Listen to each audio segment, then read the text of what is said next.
জনগোষ্ঠীর মাত্র ৩.৫% মানুষ যদি গণবিক্ষোভে যোগ দেয় তাতেই তারা সফল হতে পারেন, বলছেন হার্ভার্ডের কয়েকজন গবেষক। বিগত কয়েক দশকে বিশ্বে এভাবেই গণ আন্দোলনের মুখে দেশ ছেড়েছে বহু স্বৈরশাসক। এরপর কেউ কেউ ফিরতে পারেনি সক্রিয় রাজনীতিতে, কারো আবার শেষ পরিণতি হয়েছে ভয়াবহ। ৪৮ বছর ধরে এভাবেই ঠান্ডা করে আসছে। যমুনা ফ্যান, ৫ প্রজন্মের ফ্যান। আধুনিক স্বৈরতন্ত্রের ইতিহাসে সবচেয়ে বড় জায়গা জুড়ে রয়েছে জার্মানির সাবেক চ্যান্সেলর অ্যাডলফ হিটলার, ইটালির স্বৈরশাসক বেনিতো মুসোলিনির নাম।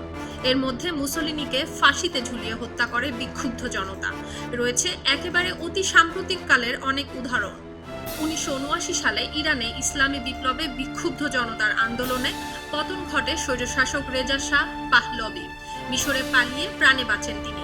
পরে যুক্তরাষ্ট্র সহ বিভিন্ন দেশে অবস্থান করেছিলেন তিনি। পাকিস্তানে ১৯৯৯ সালে সামরিক অভ্যুত্থানে ক্ষমতা দখল করে নানা কর্মকাণ্ডে সমালোচিত স্বৈরশাসক পারভেজ মোশাররফ ২০০৮ সালে গণরোষে পার্লামেন্টে অভিশংসনের পর যুক্তরাজ্যে আশ্রয় নেন। এরপর নানান চেষ্টার পরেও ফিরতে পারেননি রাজনীতিতে। গেল বছর দুবাইয়ের একটি হাসপাতালে মারা যান পারভেজ। কুর্দি জনগোষ্ঠীর বিরুদ্ধে ইরাকের স্বৈরশাসক সাদ্দাম হোসেনের ঘৃণার কথা কারো অজানা ছিল না। ১৯৭৯ সাল থেকে ২০০৩ সালের মধ্যে অন্তত ৩ লাখ কুর্দিকে হত্যা করা হয় ইরাকে। পরে মার্কিন বাহিনী ইরাক দখলের পর ফাঁসি দেওয়া হয় তাকে।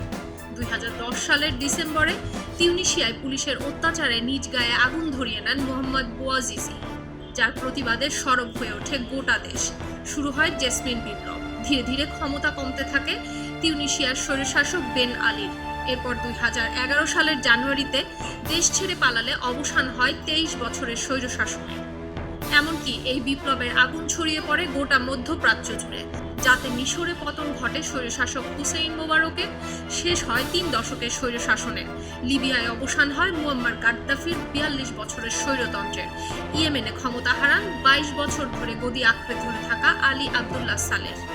২০১৪ সালে মার্কিন মদতে আফগানিস্তানের প্রেসিডেন্ট হন আশরাফ ঘানি। তার স্বৈরশাসনে ত্যক্ত-বিরক্ত ছিলেন আফগানবাসী। ২০২১ সালের সেপ্টেম্বরে মার্কিন সেনারা চলে গেলে তালেবানদের ভয়ে ওমানে পালিয়ে যান তিনি। ২০২২ সালে শ্রীলঙ্কায় গণ আন্দোলনের মুখে পালিয়ে যান দেশটির প্রেসিডেন্ট গোতাবায়া রাজাপাকসে। তার প্যালেস দখল করে নেয় ছাত্র জনতা। পরে রাজনৈতিক মারপ্যাচে এই আন্দোলন পুরোপুরি সফল না হলেও আগের মতো আর সেই প্রতাপ থাকে না রাজাপাকসে পরিবারের। এ তো গেল নানান দেশের স্বৈরশাসকদের কথা। বাংলাদেশেও ৯০-এর দশকে ঘটেছে স্বৈরাচার পতনের ঘটনা। এরশাদের স্বৈরাচারের বিরুদ্ধে দেশের জনগণকে সাথে নিয়ে সকল বিরোধী দল সম্মিলিতভাবে আন্দোলনের মাধ্যমে তাকে ৬ ডিসেম্বর ১৯৯০ সালে ক্ষমতা থেকে অপসারণ করে। এরপর তিনিও আর ফিরতে পারেননি মূলধারার রাজনীতিতে। এরপর সর্বশেষ ২০২৪-এর জুলাই গণ অভ্যুত্থান। ১ জুলাই থেকে শুরু হওয়া ছাত্রদের কোটা সংস্কার আন্দোলনের মধ্য দিয়ে শুরু হয় স্বৈরাচার শেখ হাসিনা সরকারের বিরুদ্ধে গণ অভ্যুত্থান। বিক্ষুব্ধ ছাত্র জনতার ক্ষোভের মুখে পড়ে ৫ আগস্ট দেশ ছেড়ে পালিয়ে যান শেখ হাসিনা। অবসান হয় তার প্রায় ১৬ বছরের স্বৈরশাসনের। মাসব্যাপী আন্দোলন, সংগ্রাম এবং শত শত তাজা মানুষের রক্তের বিনিময়ে অর্জিত হয় নতুন স্বাধীনতা। সুলতানা দিনা, খবরের কাগজ।